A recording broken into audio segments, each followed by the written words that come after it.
It was 74 degrees in Waynesville on Saturday, and today it doesn't look like it's 74 degrees anymore. So, we'll start this morning. Our Pastor Josh wasn't able to make it in, so we'll have a moment of silence after we do our pledge. So if everyone would please stand for the pledge.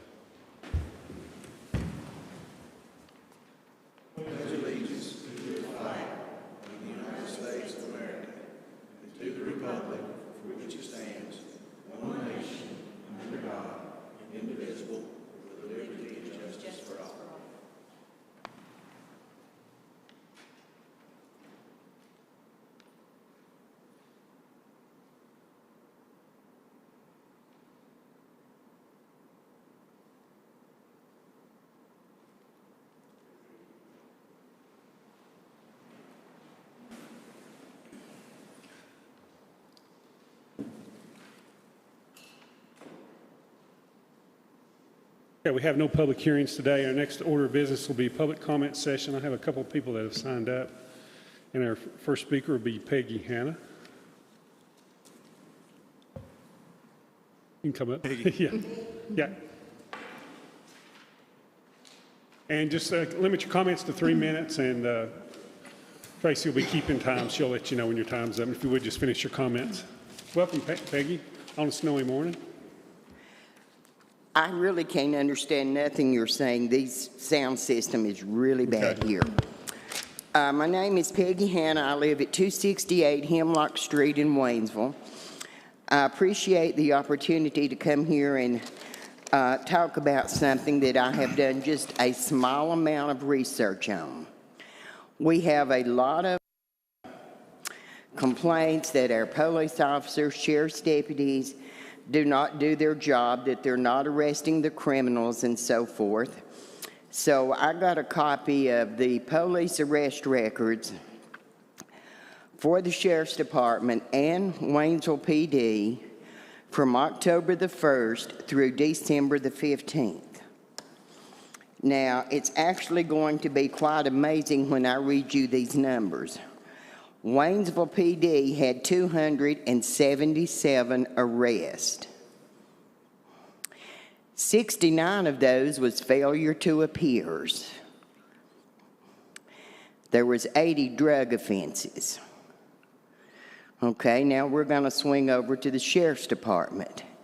They had 273 arrests with 90 failure to appear and 98 drug offenses. So between the two departments, and this does not include Canton or Maggie Valley, that's over 160 arrests for drug issues and over 150 for failures to appear. We seem to treat our court system as a joke when it comes to our failures to appear. Some of these people in here have as many as 14 failure to appear. 14 times they've been released with the promise to appear, and they don't. That's the most extreme that's in this time period. Second of all, I want to talk about the drug court. I'm not real familiar with it, but I did do some research on that, and studies have shown, well, I've lost my little piece of paper now. Studies have shown that it reduces the crime, and it provides the mental health, the stability, and the accountability to the ones that go through the program. This is for low-level drug and traffic offenses. If we could get together and somehow get this traffic court going, and it won't happen overnight, but if we could do that, we would reduce the amount that's in our criminal system, and we would also be getting treatment and saving the taxpayers money by going through the drug treatment program. Estimates are 4,000. May I finish, please? Thank you. It's a tremendous savings, And I will say this and be done. I know the jail is not going to happen overnight. It's going to take a while. But at this time next year, we should be getting the groundwork laid to start building it. There's no option. We have to have the jail. Thank you. Peggy, appreciate you coming out on this snowy morning. Okay, our next person to speak is Sherry Morgan. Welcome, Sherry. Thank you. My name is Sherry Morgan, P.O. Box 1496, Waynesville. Barrier homeless shelters and harm reduction is on every socialist platform in the nation. If you read People's Action, the Party for Socialism and Liberation, the Democratic Socialist of America, and the Sunrise Movement's Bread and Roses Caucus, you'll find low-barrier homeless shelters, harm reduction, no jails or bail, and make all drugs legal on their platform. Low-barrier homeless shelters and harm reduction is not a Christian agenda. The socialist group People's Action calls Christians and veterans their enemy. When the 29 or so unhoused homeless were at the Scottish Inn last winter, that was not a low-barrier shelter or no-rule shelter. It was a temporary cold-weather shelter.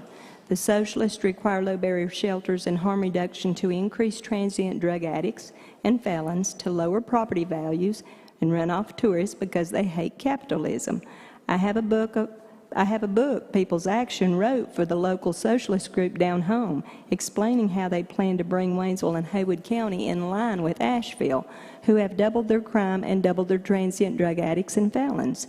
Just like cities all across America, 3 people have already died at the Asheville's Ramada Inn low-barrier shelter fiasco. It's a total failure. Low-barrier, no-rule shelters enable drug addicts instead of offering rehabilitation. Anyone can see the statistics posted by the socialists are what they want you to believe. It's not working. Asheville and all these other cities look like a zombie apocalypse. Next thing you know, our county will implement no consequences for people breaking into our houses and businesses and stealing up to $1,000. This is happening all across the country. The mayor of New York City is removing bail reform because crime has doubled and criminals are treated like victims. Haywood County has written a new job description, a through care program director, directly under the county manager that seeks to improve upon the current pretrial release program utilized across the United States by linking criminals coming out of jail with housing and social services programs. This job description sounds like it was written directly out of the socialist playbook. This person's duty will include assisting in disciplinary action and termination of employees in all departments. Sounds like a person. If this position is filled with a socialist social worker, this program could destroy our county as we know it. The socialist goal is to create a crisis so the government can solve it, like Hugo Chavez did in Venezuela, the 3rd poorest country in the world now. So beware of who you vote for in government elections.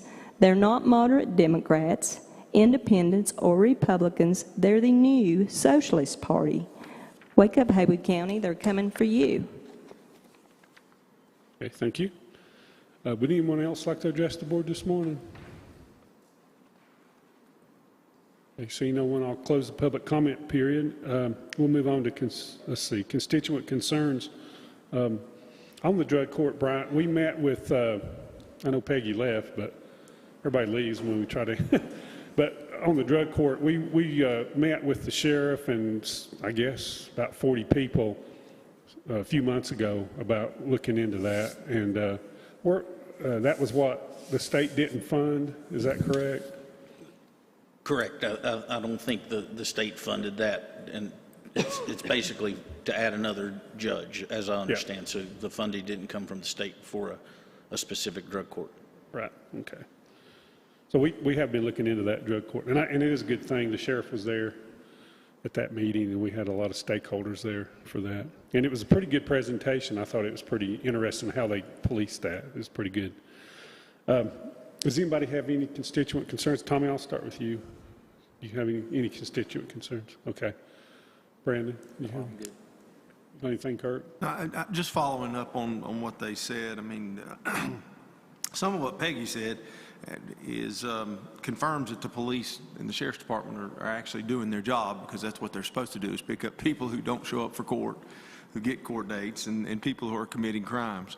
And the other part of what they're talking about, I mean, there is a real issue of the fact that there are people without homes, there are people that do commit crimes, not all of them, that don't have homes, and then they go back out there and they're back on the streets. And the fact of the matter is if you live in Haywood County or any surrounding county, it's tough to get a job, even though the jobs are offering more money, and also find a place to live if you don't have any other support. You can't by yourself. It's very difficult for you to just pull yourself up, get a job, and find a place to live. I think you can get a job. I don't think you can find a place to live in Haywood County that's affordable. And so that's a continuous problem that I think, and we're looking at that, as well as you're looking at the facilitation of these people that go into the jail that don't necessarily have to be in the jail. That's right. I mean, we've been working on that, right? Sort of related but hopefully we're continuing to do that, because we're not going to get this jail built in time to handle issues that we have right now. Ms. Hannah's correct, and the sheriff and I have talked probably twice a week for a while about the failure to appears. It's driving largely our jail population. The through care position, as we've interviewed, we hit a little bit of a stumbling block, but hopefully we can make some progress this week. But one of those, the first goal will be to start working with people to show up for court, so we can keep that failure to appear rate down. The other side of that is these are complex problems. It's not, if there was an easy button, we would have hit it months and months ago. It's education, it's substance abuse, it's mental health disorders, it's housing. It's a dilemma, and it's not easy to fix, but we're trying.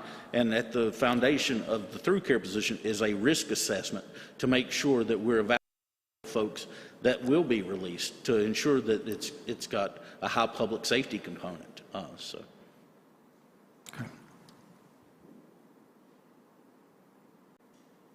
You got anything, Jennifer? I don't have anything else, Jennifer. No, we had some questions about the convenience centers, and we were really busy, as everybody knows, the day after Christmas, and that's very frustrating. It happened to me, and so I think it's all been worked out, but just want to let everybody know we're paying attention to that for next year. So. Yeah, it kind of hit. I was thinking about that. So you had a holiday on Saturday, and we're always closed on Sunday, so it gave you 2 days, and then we closed a half a day both those times, so there's 2.5 days. And I guess it's the way Christmas hit this year. Hopefully, I mean, as time goes, until it hits on a Saturday again, we'll have that issue. Yeah, I will give a real shout out. I shared this with the county manager. I was at 2 convenience stations dropping some trash off, and both of our folks were, they were just kind of, there wasn't anything they could do about it, but they were very pleasant, and I'm sure they were getting their ears chewed off all day. So I was impressed with their attitude. So it's good to know we've got those people out there. They were easy to get along with.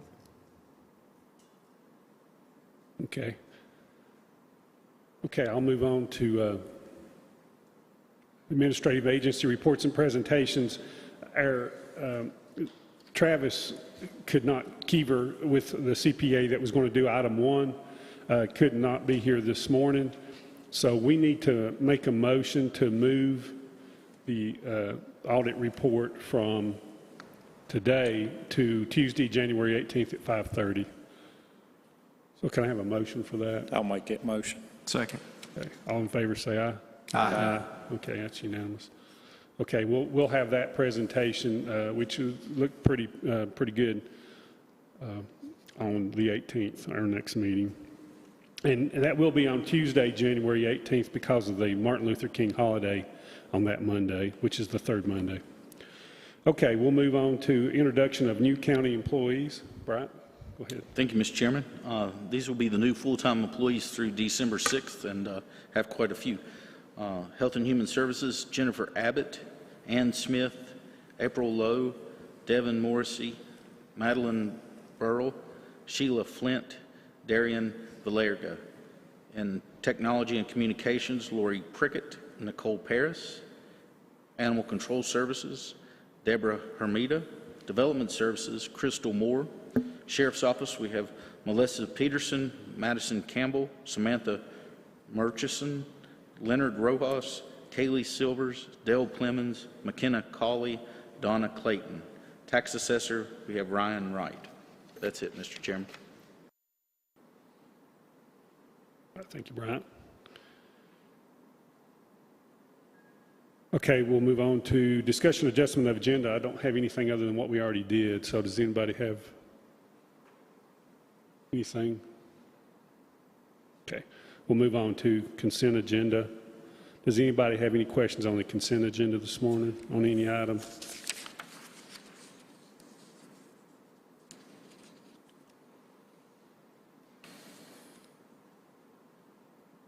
Okay, hearing none, I'll entertain a motion to approve the consent agenda. So moved. Is there a second? Second. Any discussion at all on the consent agenda? All those in favor say aye. Aye. Okay. Anyone opposed? That's unanimous.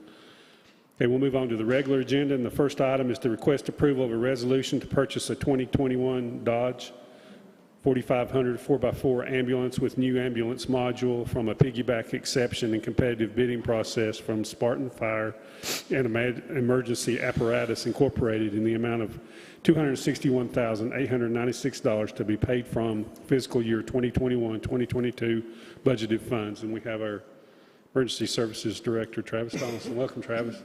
Good morning, Commissioners.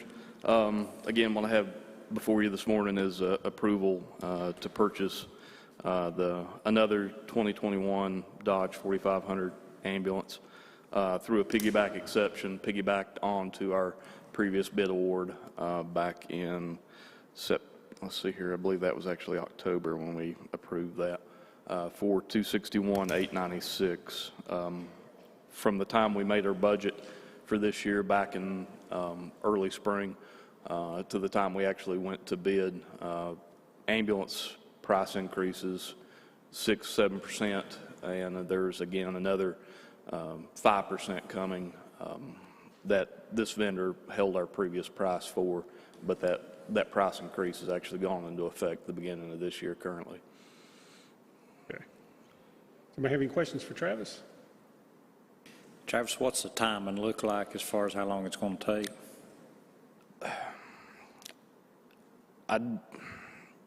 It won't be in this budget year. My prediction, in my opinion, is hopefully we'll see the number of next year. It's definitely extended, and vendors are still saying that it's going to get worse before it gets better. You're saying November of 2023? 2022. 22, so Yeah. 11 months. After this, vendors are saying there's potential for an even bigger gap, maybe even upwards to a year and a half from PO to delivery. 11 months lead, basically 11 months lead time. From now, yeah. And that's contingent on them receiving the chassis. Their build time starts from the time the chassis arrives at their factory. Will this unit be a replacement of something we already have or hope to add to the fleet?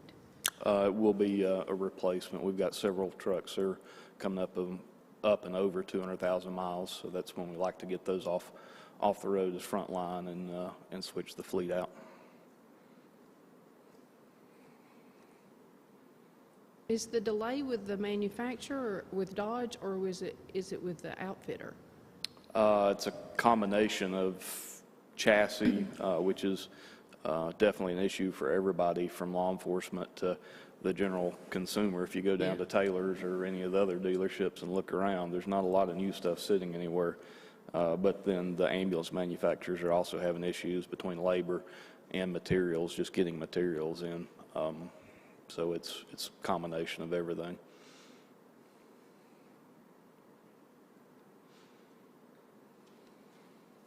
Bad times to try to find stuff right now.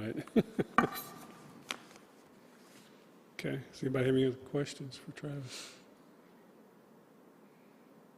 We have a motion to approve item 1 of the regular agenda. So moved. Second. Any other discussion or questions? All those in favor say aye. Aye. Okay, is anyone opposed? Okay, that's unanimous. Thank you, Travis. Thank you. Okay. Thank you. Okay, item 2 is to request approval of a budget amendment for emergency services, $34,400 to accept and appropriate a portion of the American Rescue Act funds to be used to cover EMS salaries that are directly related to the mitigation of the spread of COVID-19. We have our Finance Director, Kristian, here this morning. Hey, Kristian. Good morning. This is a continuance of what Travis was just talking about. Since everything came in over budget, we're just going to shift some funds around. We're going to take what we budgeted in regular salaries and move that to be able to pay for the additional cost of the ambulance, and we're going to take some of our rescue funds that we can devote to specifically COVID assignments, and we're covered that way. So that's what this is for. Has anybody got any questions on that one? Okay, I'll entertain a motion. We approve item 2 of the regular agenda. So moved. Second. Okay, any other discussion? All those in favor say aye. Aye. Okay, anyone opposed? Okay, that's unanimous. Thank you, Kristian. Okay, got one more here. Item 3 is to request approval of budget amendment for elections, $11,858 to appropriate fund balance for CARES grant that was received in fiscal year 2021 for the remainder of unspent funds that were rolled over into fund balance at the end of the fiscal year. Unspent funds are being returned to the North Carolina State Board of Elections per original grant agreement. Go ahead, Kristian. Yes, we received a grant for about $30,000 for elections. It was very narrow. We could use it to pay poll workers a bonus, a one-time bonus, and for some COVID cleaning items. We used all of those funds that we could in the time period, and now we have to return the remainder to the state. Okay. Anybody got any questions on that? I think that grant was originally 30 grand? 30,000, yes. Okay. And so they used all that they could, and so, Yes. yeah. So we're going to return what wasn't used. Does anybody have any questions on that item? Okay, can we have a motion to approve item 3 of the regular agenda? So moved. Second. Okay, any discussion at all? All those in favor say aye. Aye. Okay, anyone opposed? Okay, it's unanimous. Okay, next is item 4 of the regular agenda is to request approval of an implementation inmate medical care contract with IMS Correctional Healthcare LLC and approval for the county manager to execute all related documents. Welcome, Chief Haynes. Are you doing all right today? Good morning. Morning. Yes, we're currently this morning seeking acceptance of the attached terms that would terminate our existing medical contract and transition to IMS Correctional Healthcare. We're also requesting to authorize the county manager, Mr. Moorhead, to execute the necessary documentation. Due to increased inmate healthcare costs over the past year, this prompted us to research other providers and look at other options. And after lengthy consultations and discussions, it is determined that the services provided by IMS Correctional Healthcare will meet all the needs of the Haywood County Sheriff's Office Detention Center facility. The contract for which we're requesting approval runs for the remainder of fiscal year 22 through June of 2026. If accepted, transitional plans are in place to ensure a smooth changeover and continuity of services for the inmates housed in the detention center. As you can see in the documentation provided, there was a cost breakdown for the remainder of fiscal year 22 with the existing currently budgeted funds that will actually leave us $4,490 in the ahead, in the black, I suppose you could say. So today we're seeking and requesting approval to move forward with that transitional contract. Okay. Has anybody got any questions for Chief Haynes? Jeff, I assume that you all looked at several companies to provide these services, and this was the one that would provide the best service at the best price? We did, and the diversity and needs within the detention center have grown throughout the years, and obviously inmate health care has increased dramatically as well too. In consultation, and research among other sheriff's offices as well that are in process of using IMS. Very high satisfaction rating came with them. very pleased with the services they provide. This will actually provide, back in the fall, we actually met with them as well, too, and the owner of the company, Dr. Pylan, actually met with us as well, too, and he's actually one of the on-site providers, which we don't currently have on a regular basis, is on-site physician care. This will also provide on-site mental health care as well, too, with a licensed psychiatrist. And it also offers the option of a med tech, which would come on board, and in that position, they would be able to assist the nurses that are on staff now and take away from the medical preparation as far as medicines go, and the distribution of those, which happens twice a day. It's a pretty time-sensitive issue, and it's also time-consuming that we can actually have our nurses committed and dedicated to inmate medical care instead of passing out medications. So I think it's certainly a win-win for us as a county as well, too, at no additional cost. Okay, thank you. And we are required to have medical care for inmates when they're in our custody, I guess, so. Yes, sir. That's stated in North Carolina General Statute as well as Administrative Code. Yes, sir. Because a lot of people, I know when I first became commissioner, I was always, we got to pay for that? And it's like, yeah, you have to pay for that. Yes, sir, we certainly do. Doesn't hurt to reiterate that. Yes, sir. Okay, any other questions, or any questions for Jeff?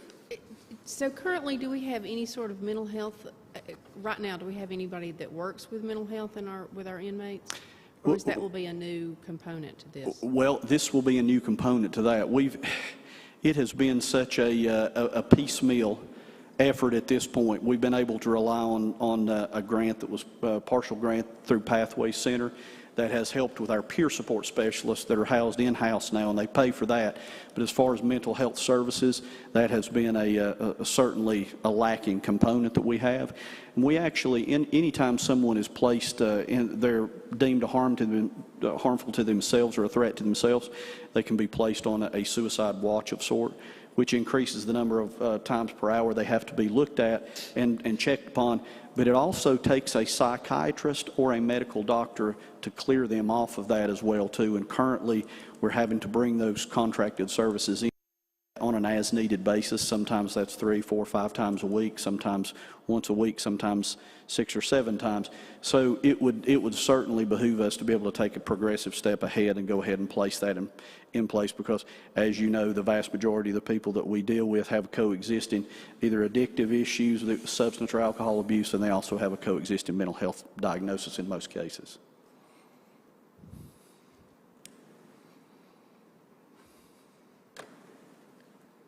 Okay. Any other questions? Okay, I'll entertain a motion that we approve item 4 of the regular agenda. So moved. Second. Okay. All in favor, say aye. Aye. Okay. Thank you, Jeff. Thank you.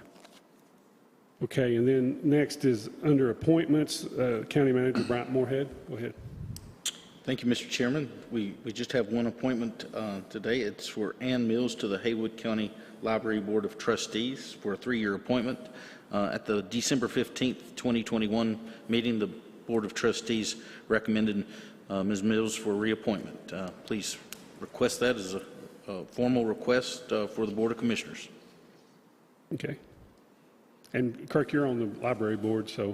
Yeah, Ms. Mills is presently on the board. She's fulfilling or is ending the fulfillment of a term of a previous board member who had resigned from the board because he had to move away.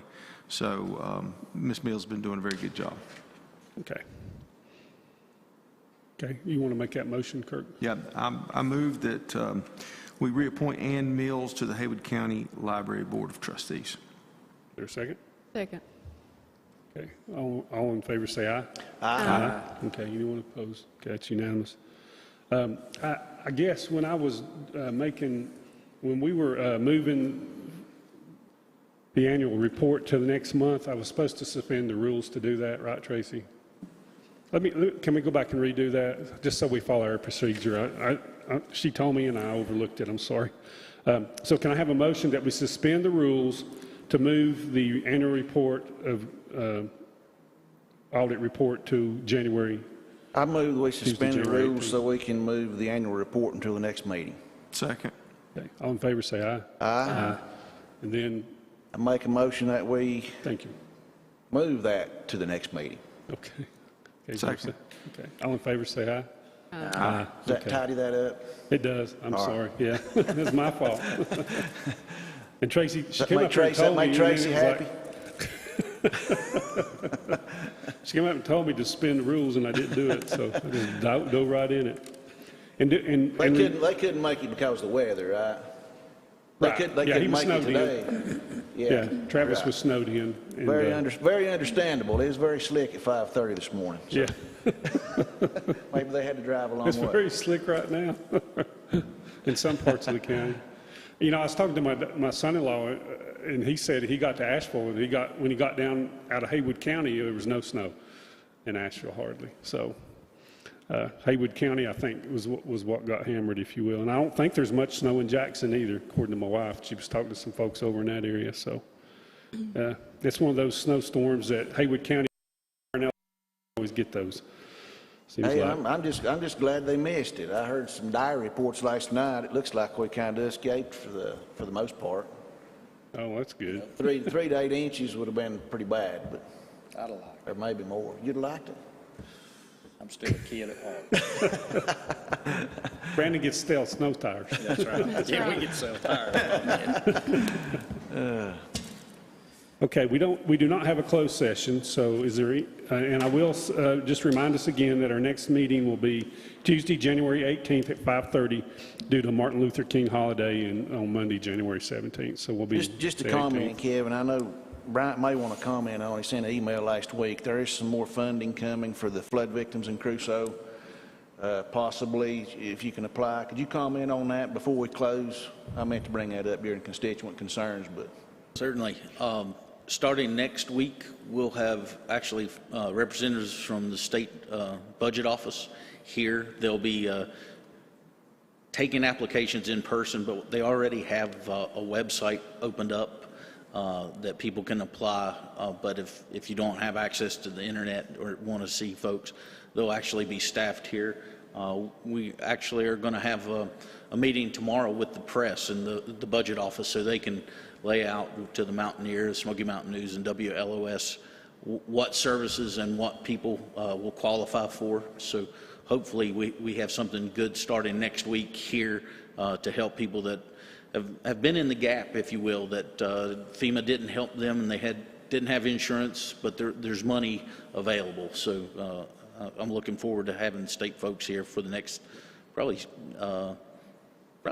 10, 12 weeks, something like that, as they work through getting the funds out to the community. I know also there's some efforts being taken right now to clean up some of the streamway, some of the debris. I was out in Crusoe this past week, and it's showing up. You can see their efforts of really helping.